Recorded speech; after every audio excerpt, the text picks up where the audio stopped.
Jerry's Book Tree. The Prince and the Pauper. For many years, England had a wise and good king. The people were happy under his rule, but by and by, the good king fell ill. Soon the greedy captain of the guard, Captain Pete, saw his chance to rob and terrorize the people. Without firewood to heat their simple homes and enough food to eat, people suffered terribly throughout the land. It seemed that no one could save the kingdom from the thieving Captain Pete, until one day, kindling, fresh kindling, called Mickey. Beside him, Goofy shouted, "Get your snow cones here, playing on rock and twig." The two friends were hungry and cold too, but they tried to make the best of things. Suddenly, a coach full of Captain Pete's soldiers spun around the corner, spraying snow in Mickey's and Goofy's faces. Mickey's dog, Pluto, shook the snow from his snout and took off after them. Mickey chased Pluto all the way to the castle. When one of Pete's guards caught sight of Mickey, he bowed so low that his nose almost touched the ground.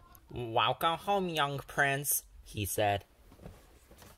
"You fool," growled Captain Pete. "Don't you know the prince is still up in his room?" He grabbed Mickey and was about to throw him out when the prince called down to Captain Pete.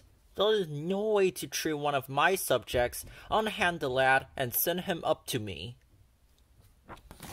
As Mickey tried to find the prince's room, he stared at the luxurious castle furnishings. He was so busy looking around that he forgot to watch where he was going. With a loud crash, he stumbled into several suits of armor.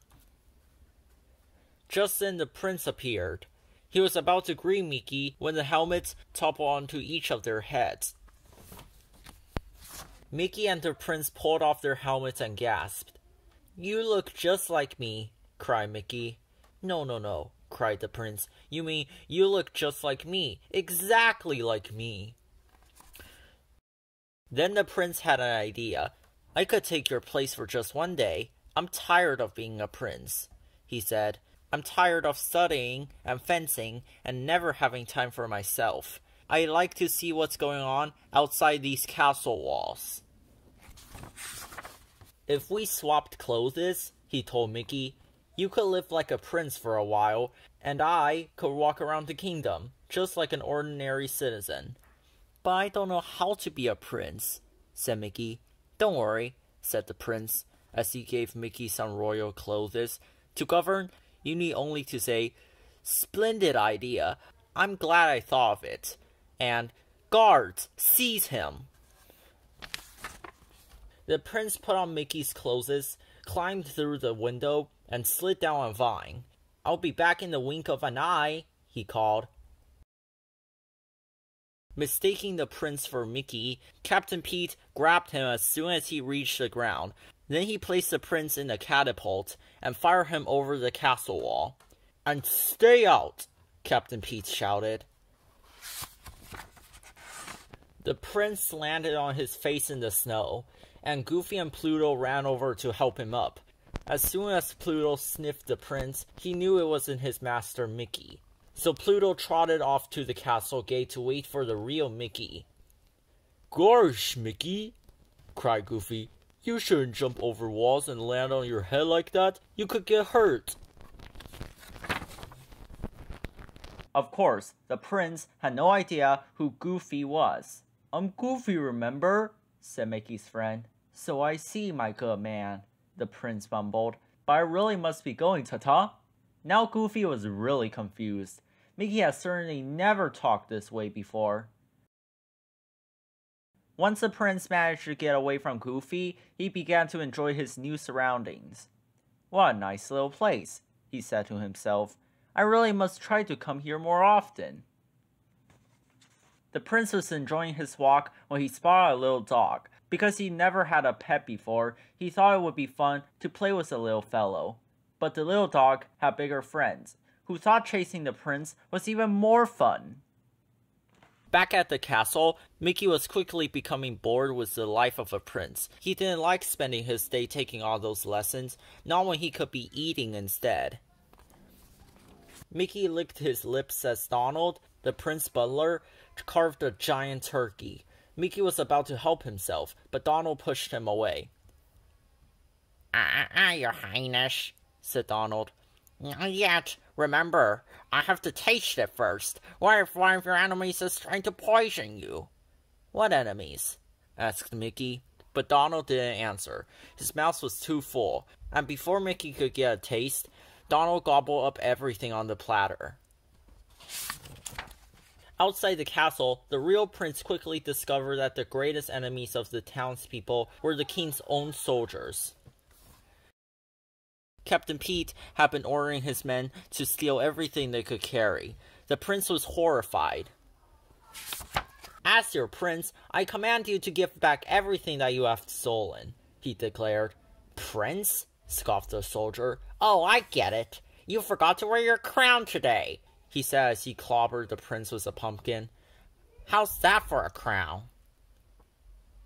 Then the prince remembered something. I can prove I'm the prince, he shouted. He showed them his royal ring, the only thing he had brought from the castle. Everyone bowed before the prince when they saw it, even the soldier who had a cart of stolen food. It is the prince, he cried. The prince quickly took charge of the food and began to give it back to the hungry people. He handed out loaves of bread and chickens, sausages and hams until all the food had been returned. Hooray for the prince! Shouted the happy crowd.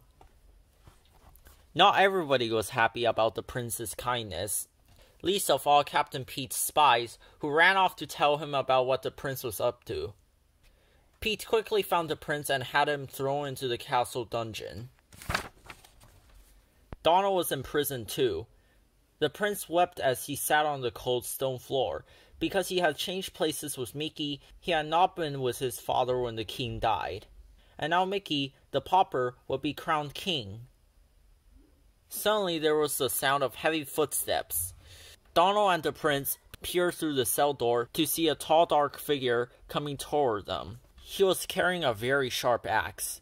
It's a royal executioner, gasped Donald. Captain Pete must have sent him. The prince and Donald shuddered as the executioner approached. To their great surprise, he tripped on his long robe and knocked the guards unconscious with the side of his axe. Gosh, are you sure I'm sorry? Cried Goofy as he pulled off his hood. Donald grabbed the keys from Goofy and unlocked the door.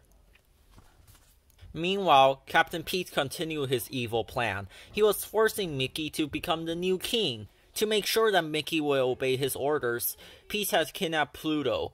Pete knew that Mickey would never do anything to put its dog in danger. With Mickey on the throne, Captain Pete would control the kingdom.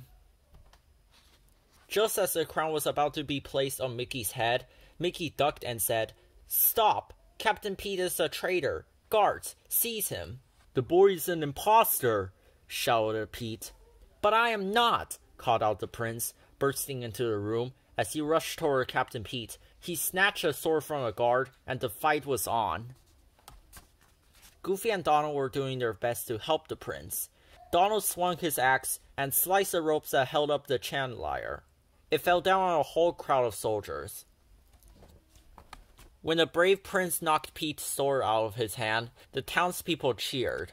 "Off to the dungeon with them," commanded the prince. The townspeople tied up Pete and his men and led them away. Then it was time for the ceremony.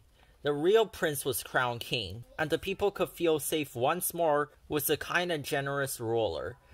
The people all lived happily ever after, thanks to Mickey, Goofy, and Donald. Thanks for watching!